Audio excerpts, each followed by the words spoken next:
Everybody's good. I'm not seeing any hands raised. Mike's unmuted. So approval of the agenda. Deputy Warden Petrie. Thank you, Warren. Through you, moved by myself, second by Councillor Peterson, that resolved that the agenda be approved. Is there any discussion? All those in favor? Approved. Having adopted the agenda, are there any disclosures of pecuniary interest or the general nature thereof? Not seeing any. Adoption of the council minutes of the previous meeting. Councillor Martin.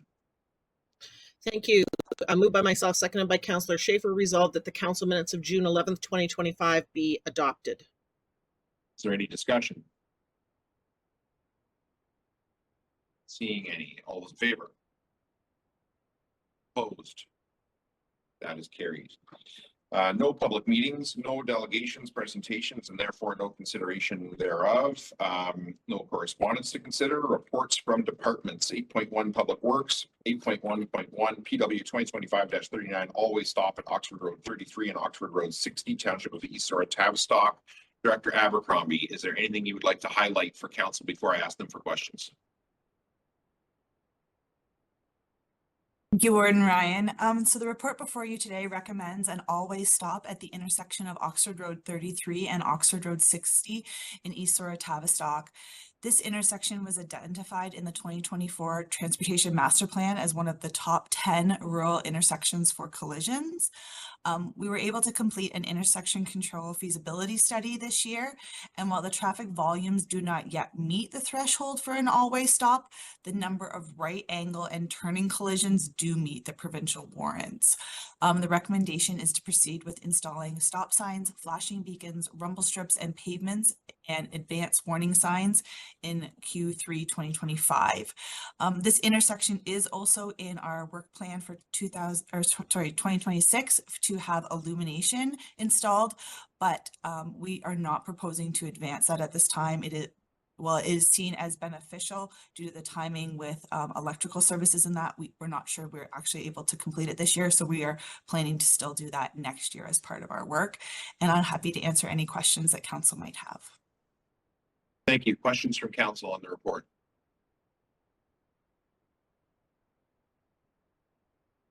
Not seeing any. Councillor Schaefer.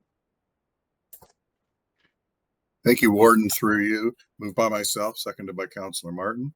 Resolved that the recommendations contained in report PW 2025-39 titled Always Stop at Oxford Road 33 and Oxford Road 60, Township of East Sora, Tavistock, be adopted. Councillor Schaefer is the mover. Do you wish to speak to that? Yes, I do. Thank you, Warden. We all remember going back to a while ago, 59 and 33. It's the same type of situation. 33 is becoming one of these east-west, very, very busy roads. And this intersection carries that east-west on 33, and also 60 is an extension of our 16th line, which runs up to County Road 4. So that feeds into Toyota 401, the 403. So it may not meet the threshold now for volume, but it definitely will in the next few years. So I know we can't always stop our way to solving all traffic collisions, but where warranted, they should be installed, and I'm in agreement that this one should be installed, especially with the sight line issue here with the bush right on the one corner. Thank you. Councillor Martin is the seconder.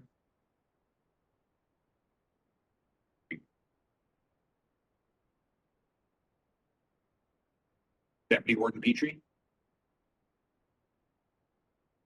Thank you, Warren. Through you, certainly in favor of this.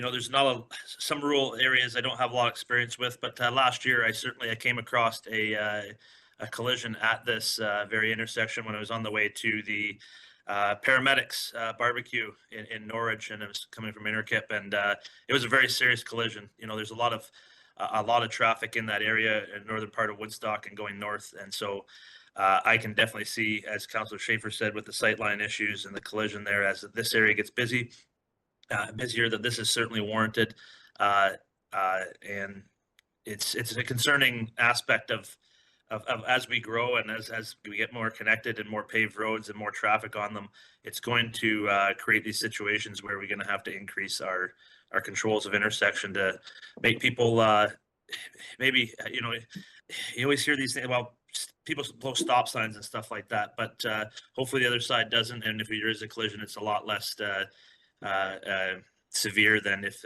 the other case. I can tell you that there's a couple of people who really need to send some thank you notes to some Lexus engineers. The fact that they were able to walk out of the vehicle was a miracle, if anything. So I hopefully that's will avoid future accidents like that. Any other discussion? All those in favor? Opposed? That is carried. And 8.2 CAO, 8.2.1 CAO 2025-02 strategic plan update. CAO Adley. Thank you, Warden, and to members of council. We do have online with us today Sarah Hamalicki, the Manager of Strategic Initiatives and Intergovernmental Relations, who, as council is aware, has been tasked right from the start of the development of the strategic plan in early 2023 with helping to oversee many of the implementation points and coordination with SLT on that. So this is really an opportunity to give council an update as to where things have progressed with regards to their strategic plan. And we are the report in front of you really takes into account up to about the end of Q1 of 2025, which is about 2 years after the actual creation of the strategic plan itself. So about a halfway report for council.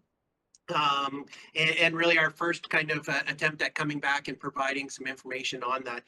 Council will probably remember during the strategic plan process, there was a lot of discussions around KPIs and how to establish them and what is beneficial. So again, this is a great opportunity to put something in front of council as well as share to the community. And you'll see that in some of the attachments we'll speak of. So a couple of things that I would like to highlight, and certainly I know council recognizes every meeting, every council report that they have in front of them, there's ties to the new strategic plan. But I think if you see as per table 2 of the report itself, the cumulative impact of all of those decisions and of council and all those reports that you've seen before you and how those have affected the different goals and pillars of the strategic plan. And you'll see that, as I said in summary, in 2023 was obviously the start of using the new strategic plan as reference point. But again, you can see across the board, every pillar, every goal had some report specifically trying to address that aspect of your strategic plan. 2024, obviously a full year, the only full year of implementation of that strategic plan that we had. You'll see a significant number. And then 2025, again, already just 1 quarter into the year, a number of council reports affecting every single pillar of your strategic plan. The other thing I'd like to highlight, and as council will recall, and you'll see it again in the 2026 budget, the ties of all of our business plan goals, objectives, new initiatives, as well as any FTE resources and their ties back to the strategic plan itself. And certainly when you look at those cumulative totals over the 2024 and 2025 budget, you'll see that 175 business goals and objectives specifically tied to addressing the strategic plan. 25 of those new initiatives, again, directly impacting the strategic plan, and 39 FTEs to help resource actions around those. So again, I think a good opportunity to highlight for council those cumulative impacts that, like I said, you see day over day or meeting over meeting on your council reports, but might not see the summary of as clearly as this.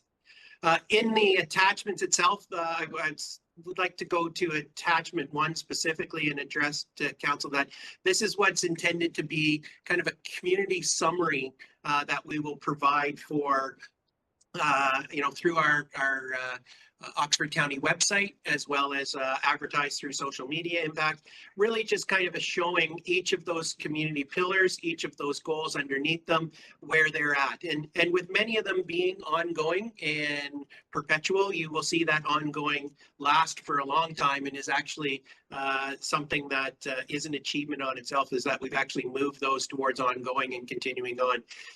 So again, in almost every one of those goals and objectives, we are at least to a, in preparation or in progress of, and then many of the other ones are at a stage of where they're ongoing, and with a few that had very specific or detailed dates for completion, some that have even reached the completion phase at this point. So with that, that's kind of where I'd like to highlight for council, but certainly, as I said, Sarah is here to assist in answering any questions. If they're very departmental specific, we may actually rely on some of the other directors for those as well. So.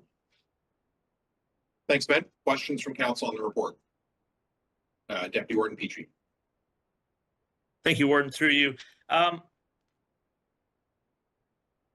Like a lot of these things are ongoing, and one of the things with a strategic plan is, okay, how do we measure things, right? And how do we show success?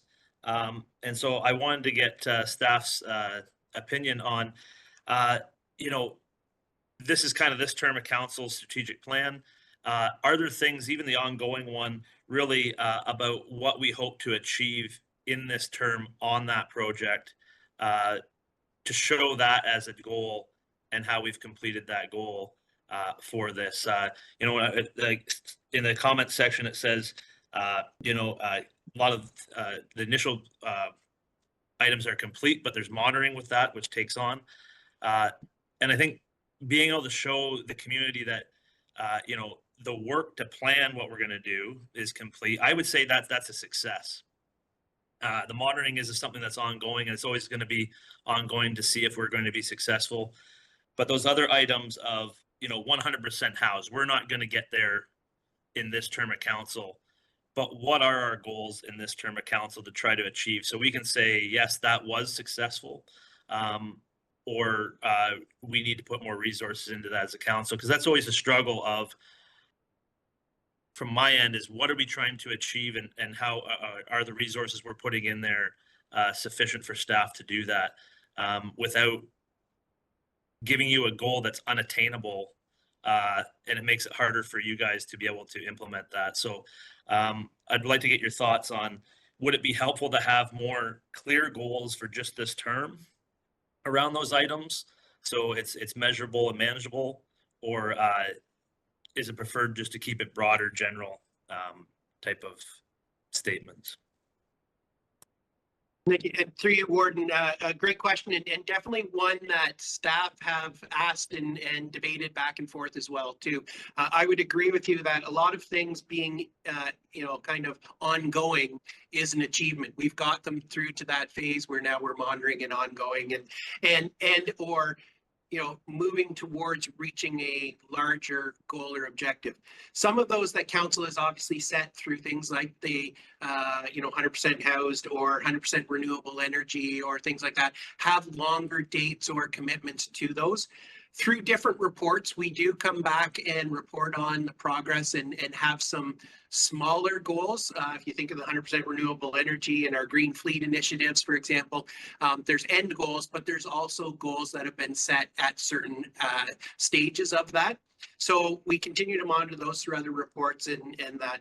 A lot of the other ones, although we've put in some of the information in table 1 around those goals and how many we achieved, or percentage towards things, you are correct that there's not a specific interim goal set for many of those areas. And especially if you look at the under promoting community vitality, you have good information on how effective the community paramedic program is, the rating of the road networks, the number of long-term care beds per population, Oxford County population. So they're informational, but you're correct that there's not been a target or goal set for those. So I would say if there are ones that council wants shorter term success on that, potentially establishing those specific markers for 2 years out from now, for example, would certainly help to kind of guide whether we can get there or not.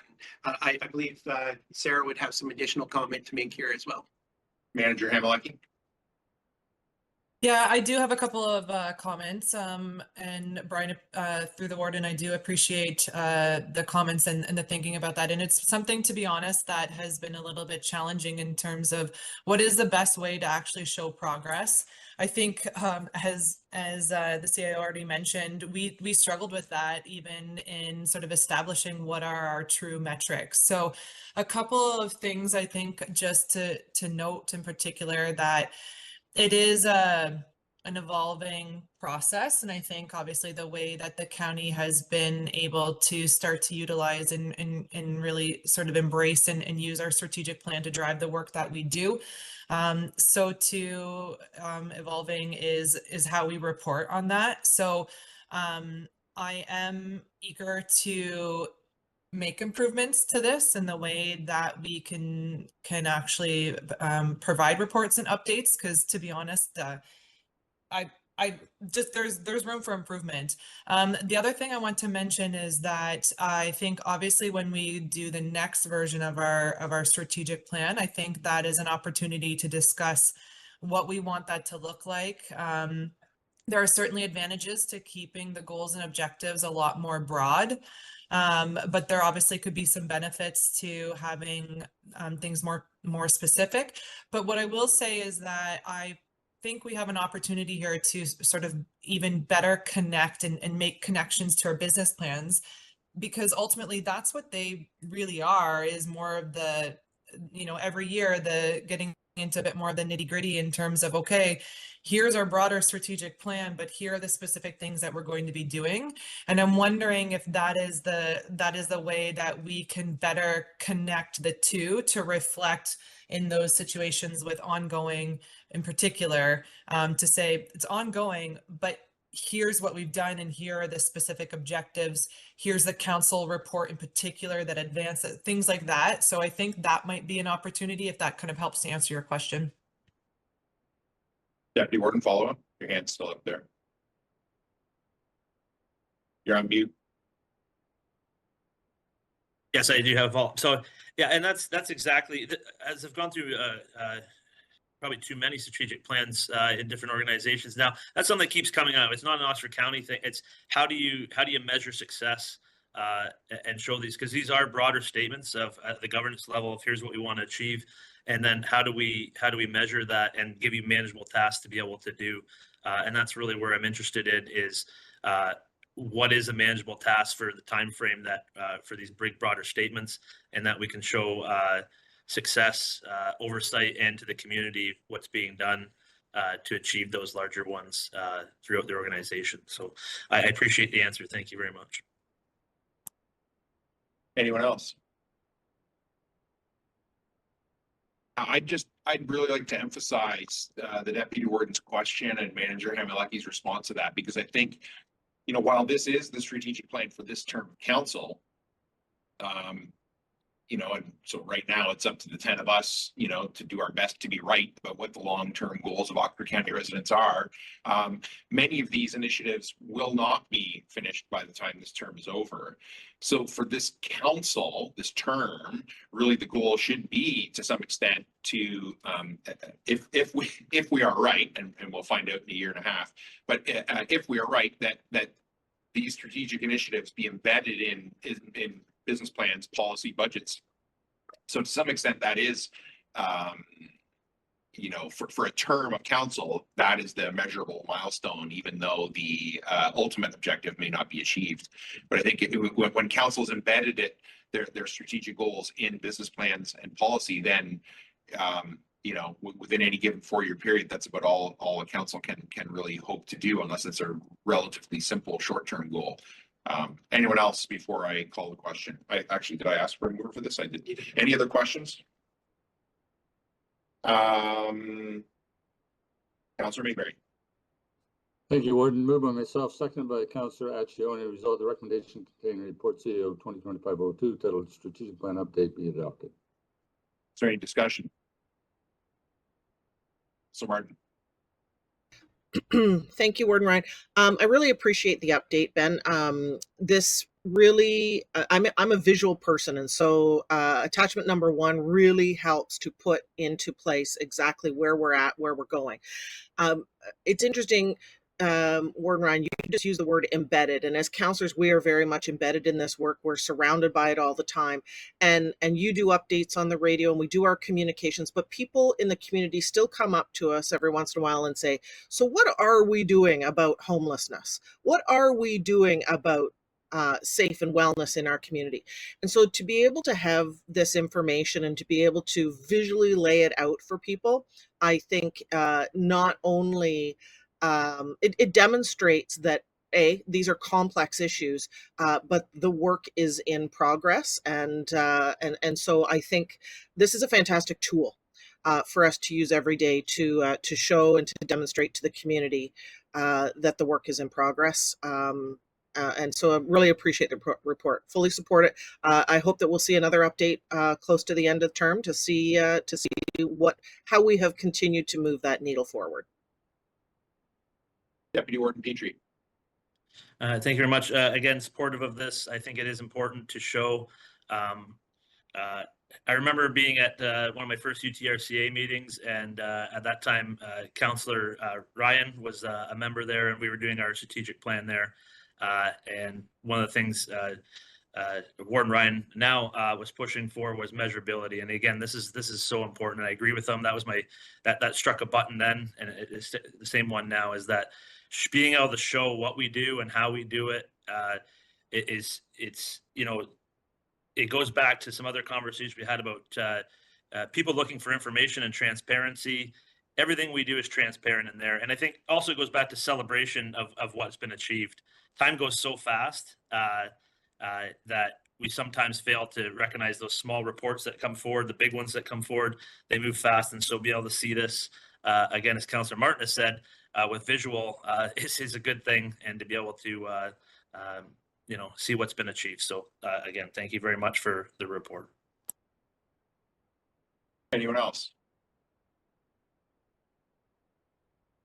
Yeah, I think it's no secret that I'm a big fan of strategic planning, but I think it's, and a lot of individuals and a lot of organizations are not fans of strategic planning. I think it's because when you're not a fan of it, it's because you've seen it not done well. You've seen it done as a plan that goes on a shelf, or a plan that you try to implement but you don't actually measure. And when you do strategic planning that way, all it is a plan. All it is a document, and it's not a tool, not a method of prioritizing work. And I think this strategic plan, with an update, with status of the various objects, and as Manager Hamilecki said, even the strategic plan update is a work in progress. I think is the way strategic planning, in my opinion, is done most effectively. The entire thing is a living document. Progress is happening, including progress on how we achieve the progress, including progress on how we report the progress.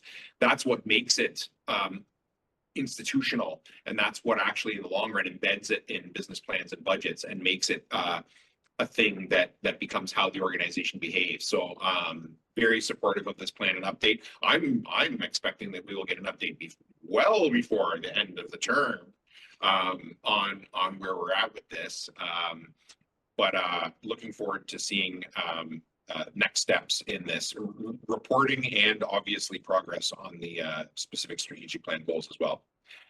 Anyone else before I call the question? All those in favor? Opposed? That is carried.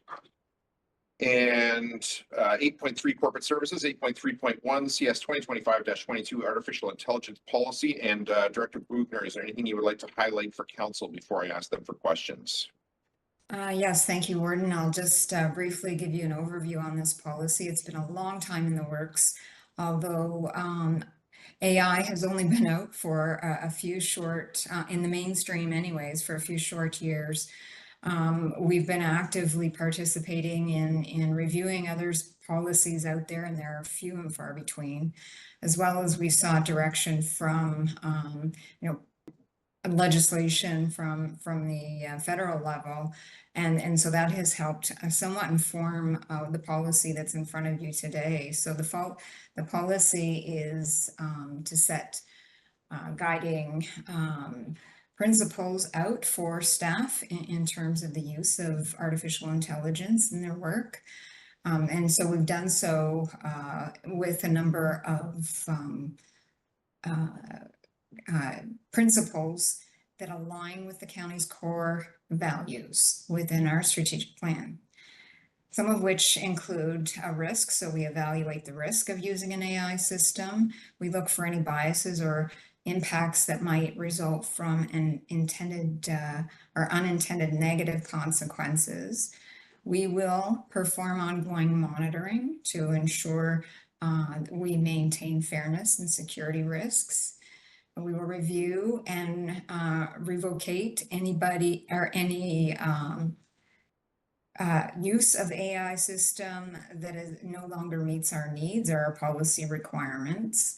We will ensure compliance with all the laws and regulations that pertain to the county, and personal information and confidential information. We'll make sure that none of that is being used within an AI system.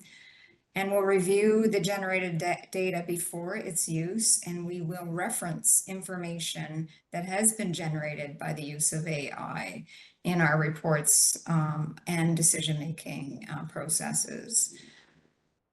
So we've also included an artificial intelligence reference sheet within the policy, and that's based on guidelines that we've gathered from the Government of Canada. So that will be a helpful tool to the staff that use it. We've established certain roles and responsibilities within the administrative system to ensure that we maintain those principles. As an example, senior leadership team, of course, oversees the AI governance and ensures compliance with the policy through corporate services information technology that will take the lead on assessing all proposed acquisitions and deployment of AI before they are used. And they will be based on following the Artificial Intelligence Risk Management National Institute of Standards and Technology. So that's a well-founded assessment tool or standard that many municipalities and businesses alike are using as guidance. We'll also use the expertise within the clerk's office to assess anything that's being considered from privacy compliance and records management compliance to ensure that no copyright infringements are taking place and those types of things. And staff will provide ongoing training for those users within our workforce. And then, of course, the county staff then that use it have to ensure compliance with all of the legislation and report any breaches of data that may occur. So overall, we feel that this policy presents an opportunity, to manage our risks appropriately, maintain the county's values and mission as set out in the strategic plan, and also enable our users to find assisted supports through AI that will help improve our service delivery. So as mentioned in the report that there's an opportunity here for potential administrative savings in terms of generating data or reports, things such as that. But again, although it's going to potentially save some staff time, that staff time can be repurposed toward more meaningful activities. So we do feel that there is an opportunity here for municipal government, and we feel that this policy best represents and safeguards the use of it within Oxford County on a go-forward basis. So I'd also like to at this time mention that Greg Marles, our newly appointed Manager of Information Technology, has joined the meeting today.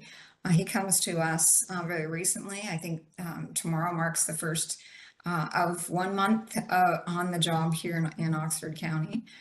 And so he's very familiar with the technical aspects of this policy, and as he came from a municipality who just recently adopted a very similar policy. So if there's any technical questions or any other questions of council regarding the implementation and the training plans associated with it, we're certainly open to answer those at this time. Thank you. Questions from council, Deputy Warden Petrie. Thank you, Warden. Just a question on, I know that some companies are, I don't know about government, and some levels of government are considering, but I know that some companies don't allow any outside AI usage, just because it's not just information in, it's information out as well. And that's the reason why around confidentiality and stuff like that.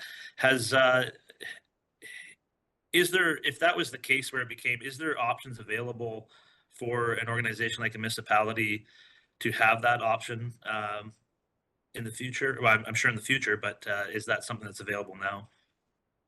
Yeah, I think Greg, you can address how we're maintaining that security. Absolutely. So through the warden to the deputy warden. So if I understand correctly, you're looking to set up individual restrictions to restrict the wholesale use of AI, or are you looking to just keep everything kind of in-house and internalized? Well, yeah. So some companies I am aware of, they have their own AI system.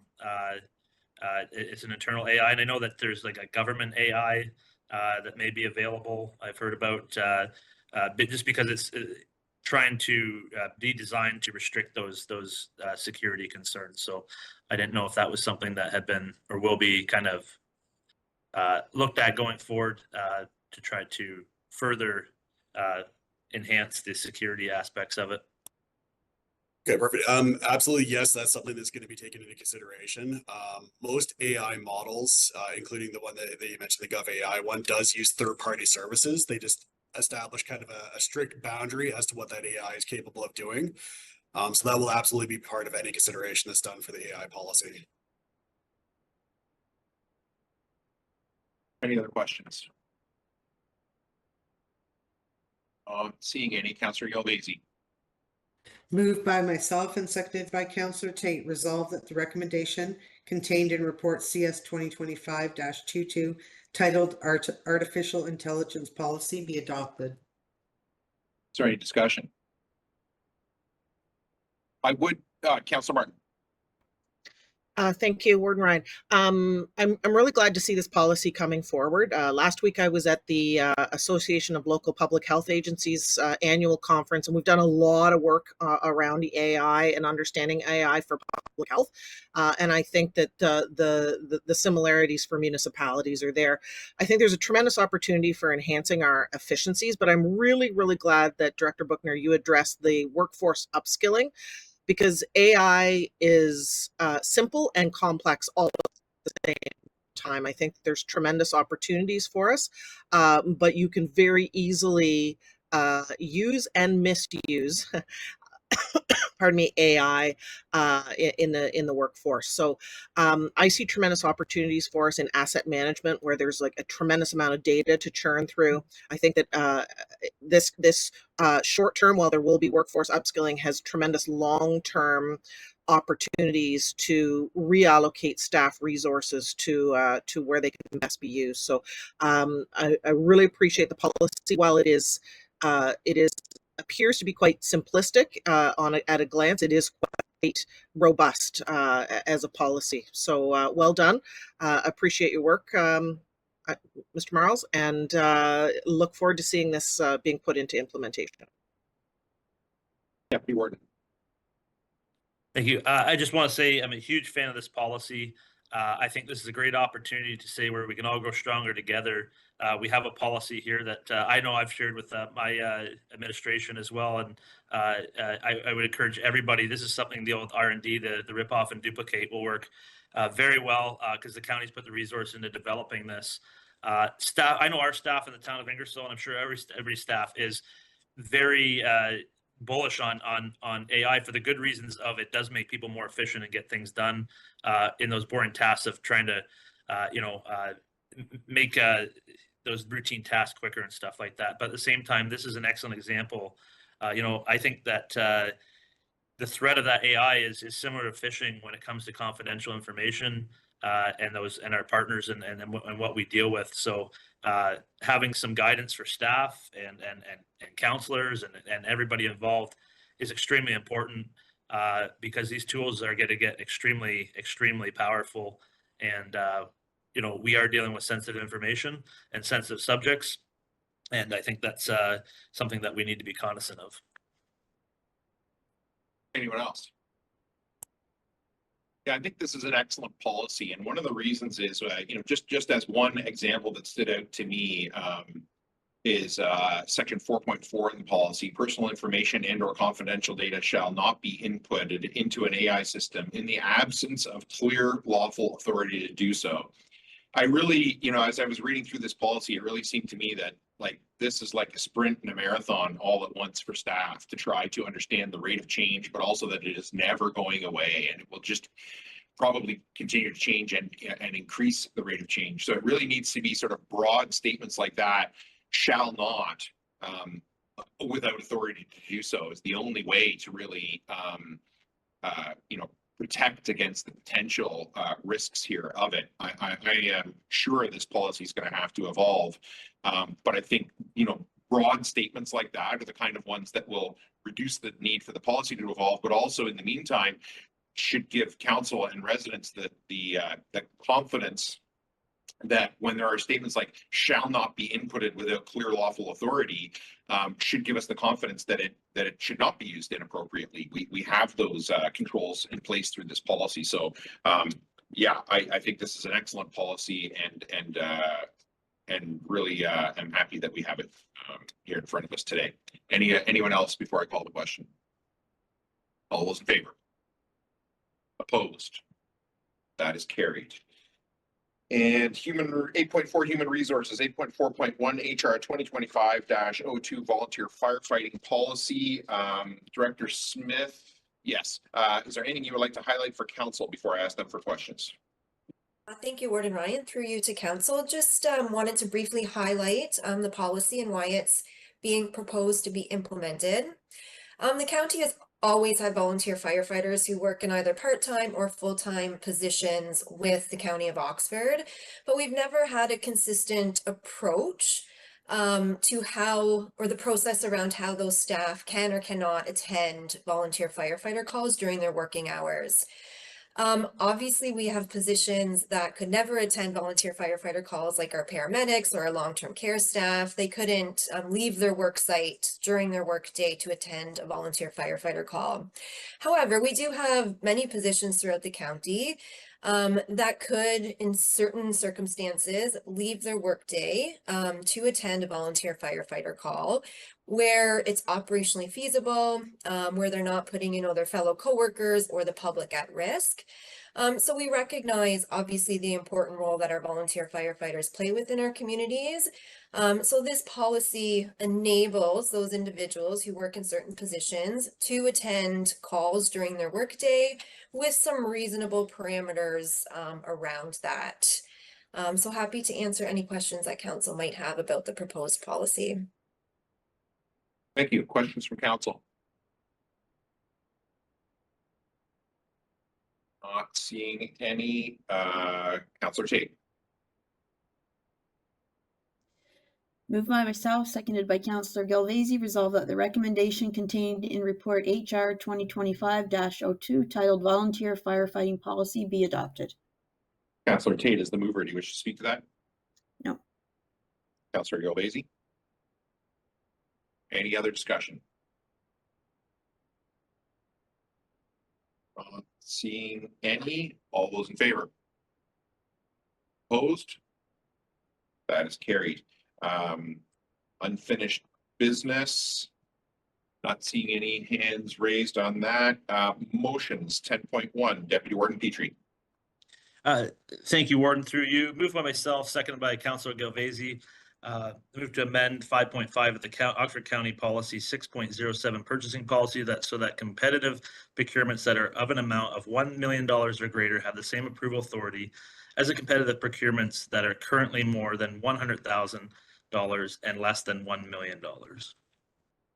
Councillor Petrie, as the mover, do you wish to speak to that? Yeah, so I certainly would. Thank you, Ward, through you. So this policy and the intent, the amendment and the intent is to change it so that things that have gone through the competitive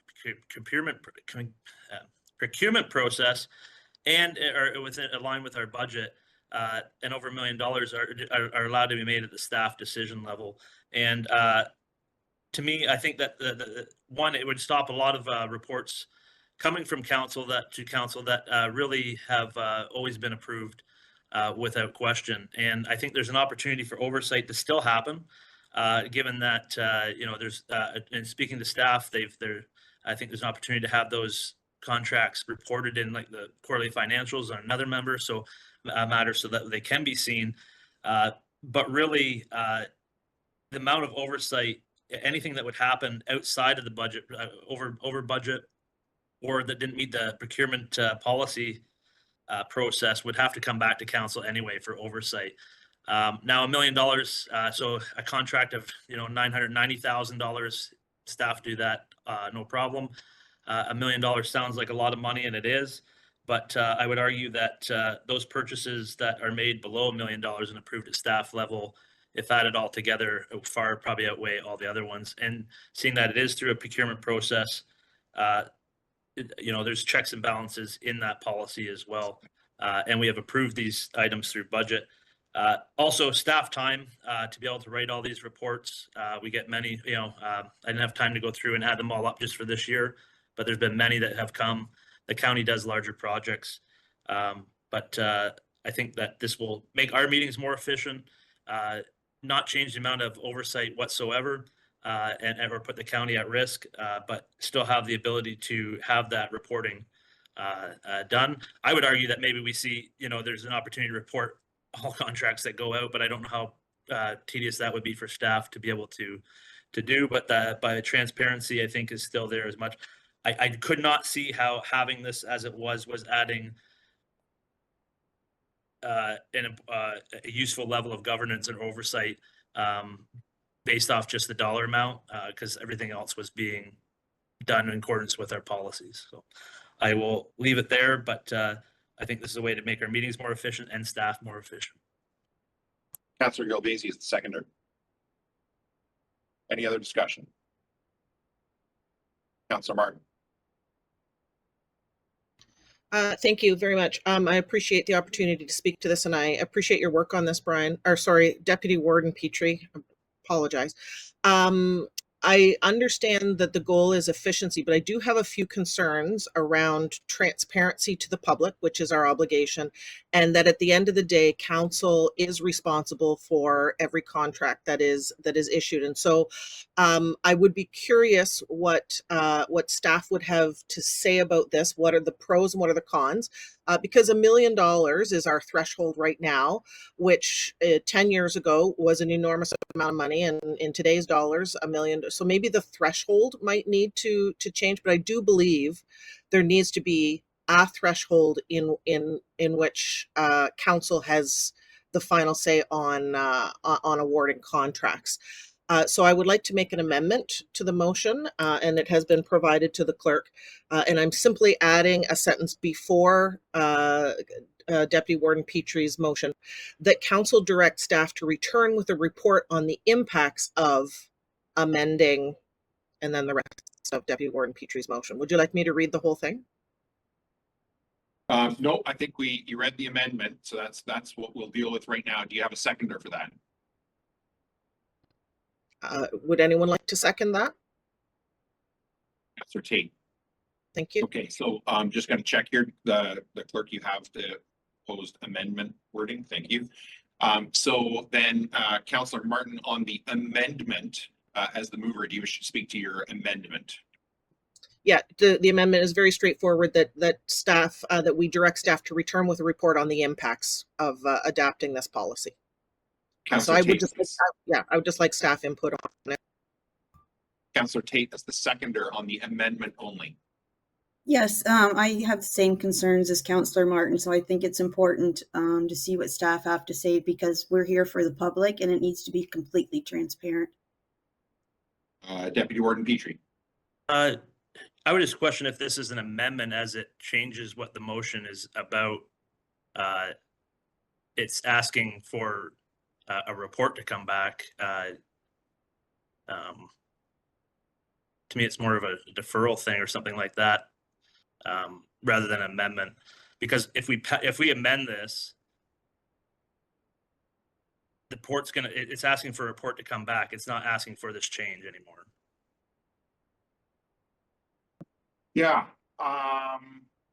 reasonable question for sure. I'm thinking out loud here, but my judgment would be that it would be an amendment because the intent is the same.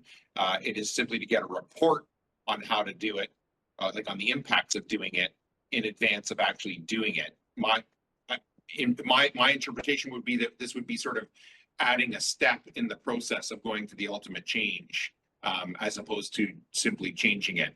As I say, I'm thinking out loud here. I'm open to other interpretations here and debate on this. Do you want to follow up on that, Deputy Warden?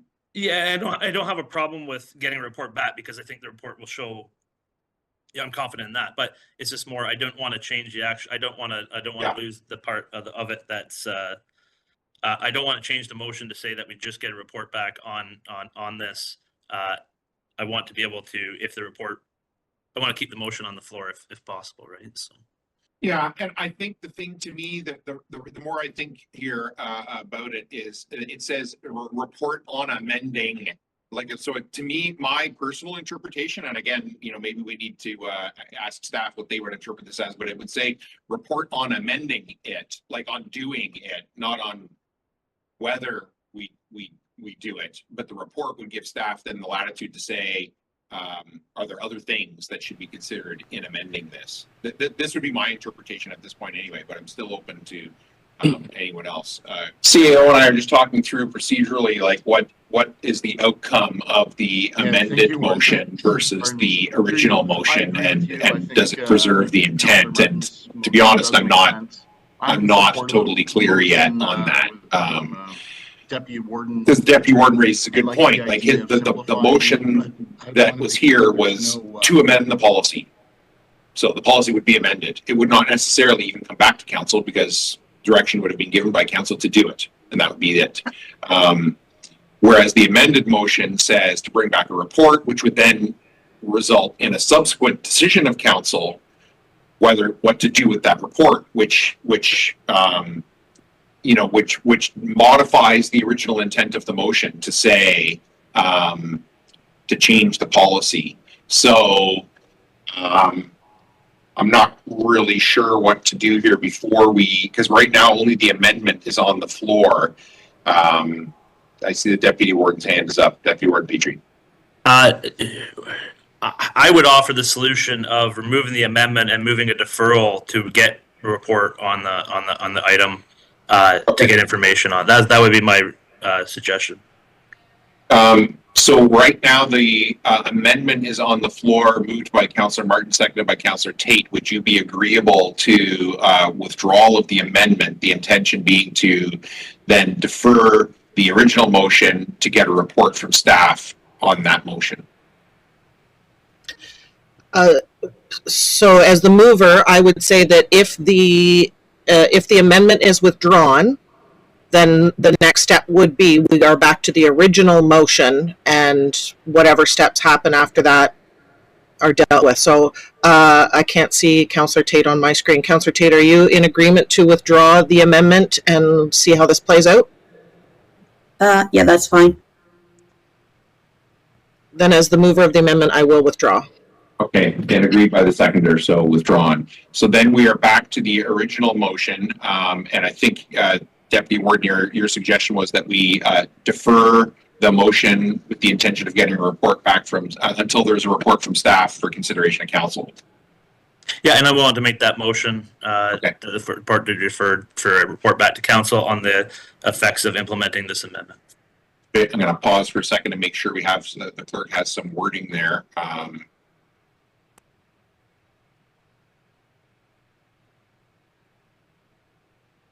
I'm good with seconding that as well.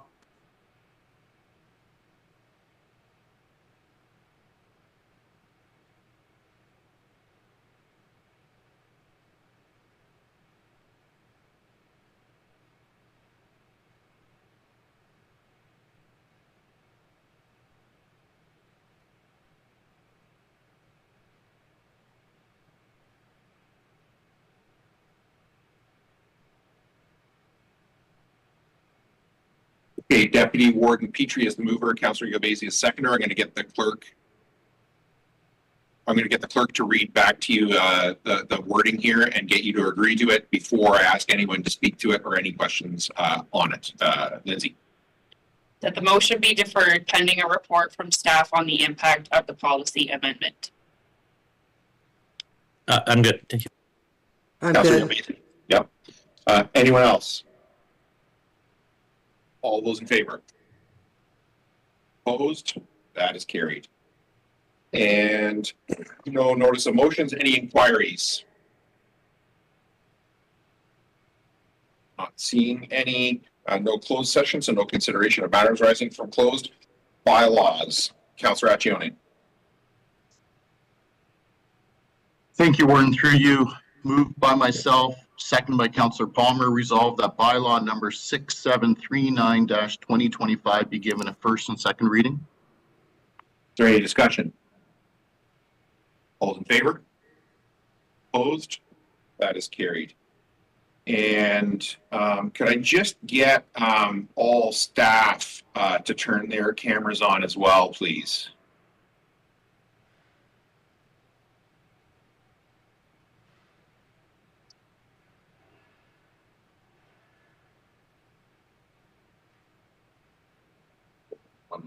Oh, no, I didn't do them both. Okay, sorry. Councillor Accioni, the second bylaw. Apology. Yeah, no problem. Moved by myself, second by Councillor Palmer, resolved that bylaw number 6739-2025 be given a third and final reading. Any discussion? All those in favor? Opposed? That is carried. So before adjournment, it's too bad we're doing this virtually, but here we are. I'll turn it over to CEO Adley. Thank you very much, Warden, and I appreciate Council's opportunity to just speak. We obviously had a post-council reception planned for this afternoon to recognize the retirement of our Director of Corporate Services, Lynn Bugner.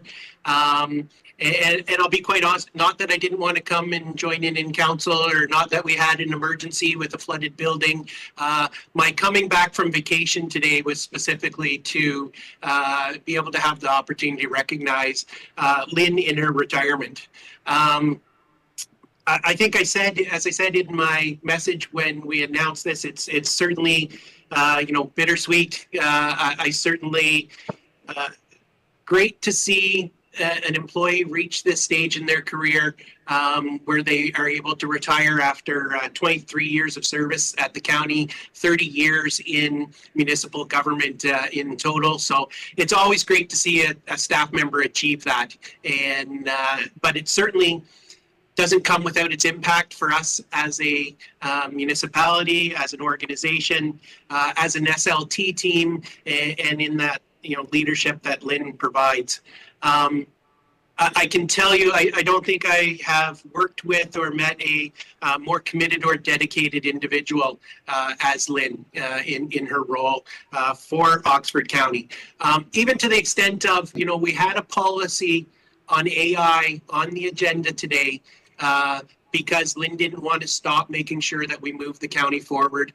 This is something she has been working on and wanted it to happen here today before she was done. And it just goes to show that commitment, the desire to move the county forward, to be innovative right to the very last days. I certainly was comfortable just leaving everything with the emergency itself, the OCAB situation, to Lynn and her leadership as the acting CAO. I'm going to go away back on vacation after the meeting today and leave the rest of it to her for the remainder of this month to manage the situation here with confidence. It's like I said, obviously not a great way to recognize Lynn, and I would have loved to have the reception. I joke that, you know, we can't prove that Lynn sabotaged anything to make sure we didn't hold that reception because she wants to go out quietly. But, you know, I think it is important for her and for staff that we do recognize such achievement. I can tell you it's been just short of 10 years myself working with Lynn. Since I came to Oxford County, and I think I have learned substantially from working with her, but none more in the last 2.5 years as CAO.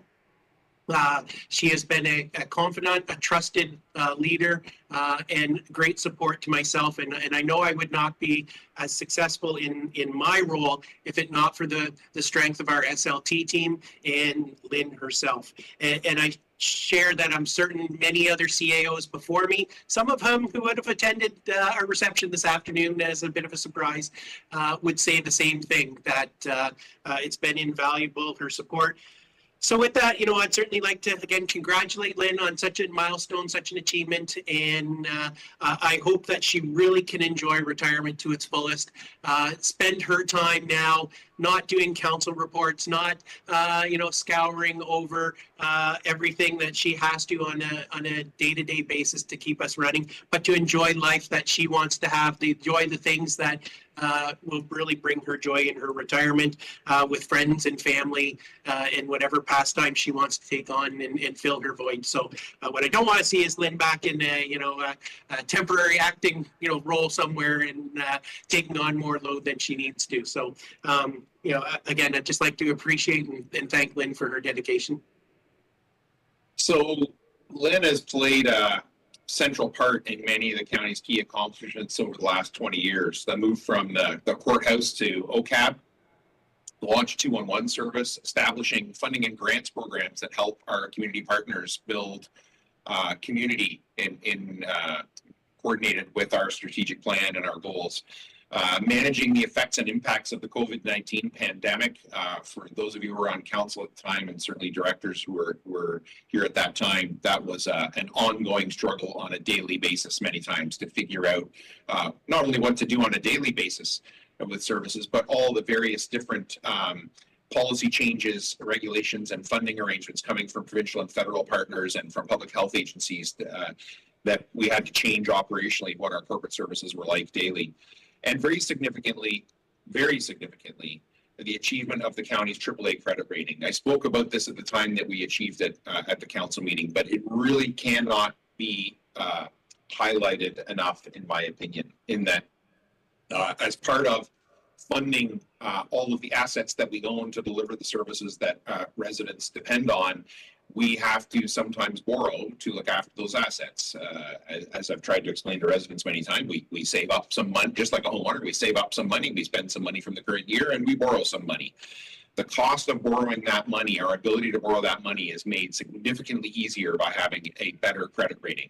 There are municipalities that have AAA credit ratings. I would note that the province of Ontario does not have a AAA credit rating, but Oxford County does. This is important not only for Oxford County, but for all the area municipal partners, because Oxford County is the borrowing, the lending authority on behalf of all those municipalities. So every area municipality also benefits from that AAA credit rating, which gives every form of municipal service in Oxford County the ability going forward to have the best access to borrowing at the best rates possible to advance their strategic plans and services on behalf of their residents. Hard to overstate that. For me, as long as I've been on County Council, every single business plan and budget that I have reviewed has been prepared in part by Lynn.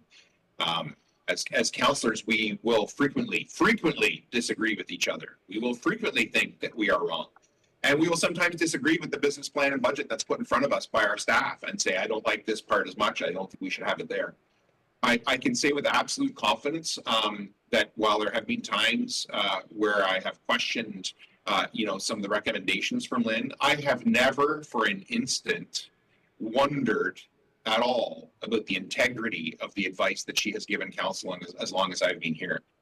The advice that she has given has always come from a place of, this is what I think professionally is the best thing for Oxford County, for the services we deliver to residents.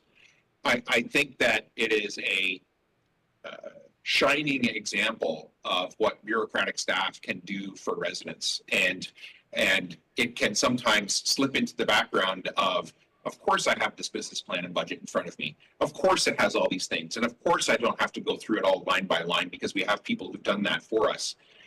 But we have people who've done that for us, and we cannot overlook that.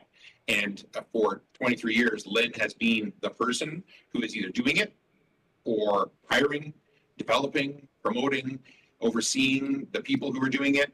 And on behalf of County Council, you have inspired that confidence and trust in council, and whether they know it or not, in residents.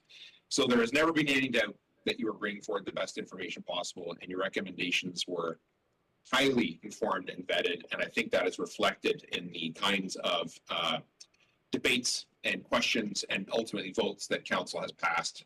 You are exactly the kind of person that I think Oxford County residents want working for us on business plans and budgets. And while I am personally happy to see you go, I will also personally miss coming by your office and commandeering your time for half an hour or an hour and trying to understand more complex issues of finance and asset management and service sustainability. Lynn has always really tried to prioritize the sustainability of the services that we offer, not just that we can do them in a given year, but that are we setting them up so that we can continue to deliver those services year after year after year, decade after decade. I personally really value that. So Lynn, I personally wish you the best in your retirement. I think, you know, you've left behind good people who you've hired, developed, but you will be missed. Oxford County residents will miss you. Council will miss you. I certainly will miss you. Thank you and best of luck in your retirement. Before I ask Lynn if she wants to make any comments, are there any members of council who would like to say anything?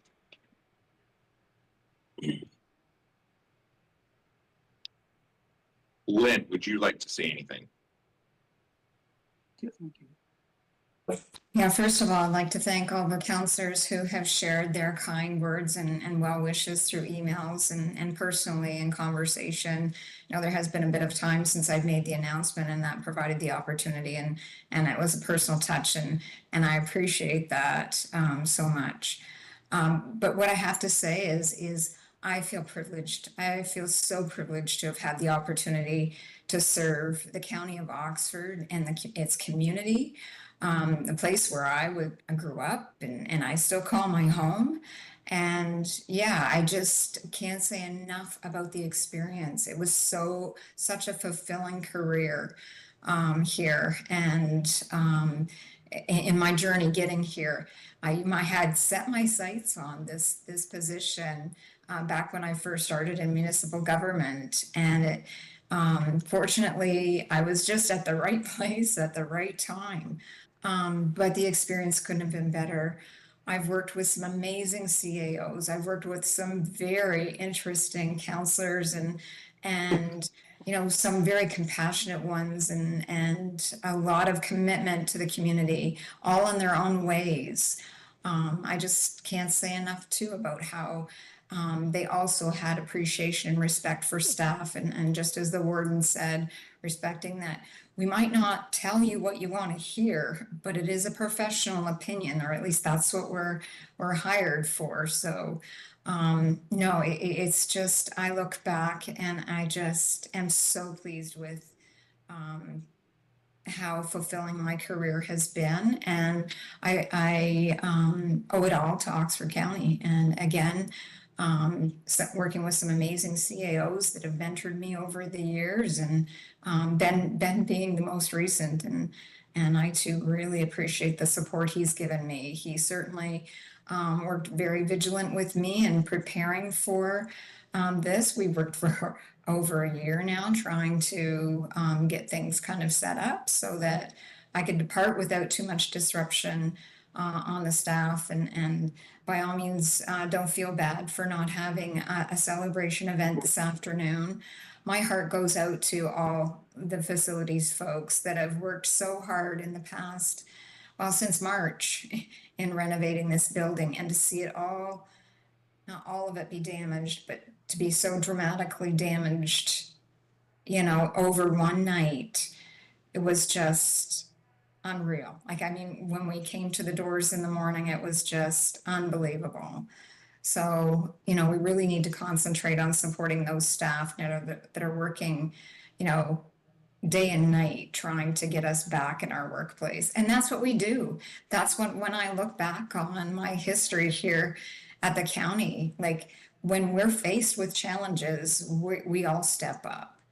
And regardless of the diversity of the services we provide and our levels of expertise, we have each other's back. We work together, we support each other. And I think that's something that the public really doesn't see. But if they did, they would have far more respect, I think, for the work that we do. So I congratulate all of you for being so committed in the work we do and supporting the community, because that's what we're here for. And I think Oxford County does it amazingly well. So thank you for the experience. I appreciate it. Thank you, Lynn. Anyone else? Motion to adjourn, Councillor Peterson. Thank you, Warden. And congratulations, Lynn. You'll enjoy your retirement, believe me. Moved by Councillor Peterson, second by Deputy Warden Petrie. Resolved that council meeting of June 25th, 2025 be adjourned until the next meeting scheduled for July 9th, 2025. Is there any discussion? All those in favor? Opposed? That is carried. We are adjourned.